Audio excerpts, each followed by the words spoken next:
ঢাকা শহরের অন্যতম ঐতিহ্যবাহী খাবার মুঘল আমলের খাবার, সেটা হচ্ছে বাখরখানি। কেউ বলে আরও কি নাম আছে এগুলোর, চুকা রুটি, কেউ বাখরখানি বলে, কেউ চুকা রুটি বলে।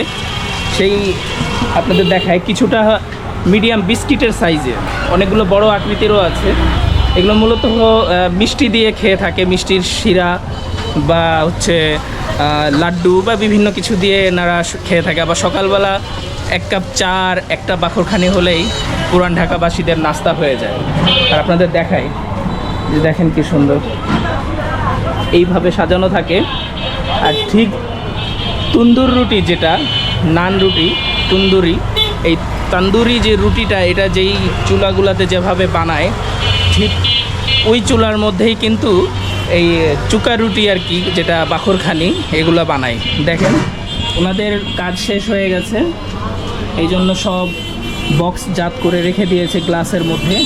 আর যেগুলো ভেজা লাকড়ি ছিল, খড়ি, এই কাঠগুলো ভিতরে একটু তাপের মধ্যে রেখে দিয়েছে, কারণ ভিতরে এখন আর আগুন নাই। আর এই হচ্ছে বাখরখানি। এগুলো সব পুরান ঢাকাবাসীদের আবেগের নাম হচ্ছে বাখরখানি। তো দেখি একটা কেমন সাইজের, এগুলো দেখা যাক। আমি দেখতেছি একটা সাইজ দেখেন, বিশাল বড় বড় আকৃতির বাখরখানি। আবার কিছুটা বিস্কিট আকৃতিরও আছে। এটা কেমন একটা পরোটার মতো, মানে হোটেলে যে 10 টাকার পরোটা, আগে 5 টাকার পরোটা ছিল, ঠিক ওই পরোটার সাইজে বাখরখানিটা দেখেন। আবার এগুলোর মধ্যে হচ্ছে চিনি ছাড়া আছে, চিনি সহ আছে। যেটা চিনি দেওয়া ওইটা আরও সুস্বাদু, আর যেটা এটা হচ্ছে চিনি ছাড়া, মানে ডায়াবেটিসের রুগীরাও খেতে পারবে, কোনো অসুবিধা নাই। আর চিনিওয়ালাগুলো হচ্ছে ভিতরে মানে একটু ছোট ছোট সাইজ, মানে একই জিনিস একই প্রক্রিয়ায় তৈরি হয়, কিন্তু বানানোর আগে, মানে চুলার ভিতরে চুল্লিতে দেওয়ার আগে চিনি একটু মাখিয়ে নেয়।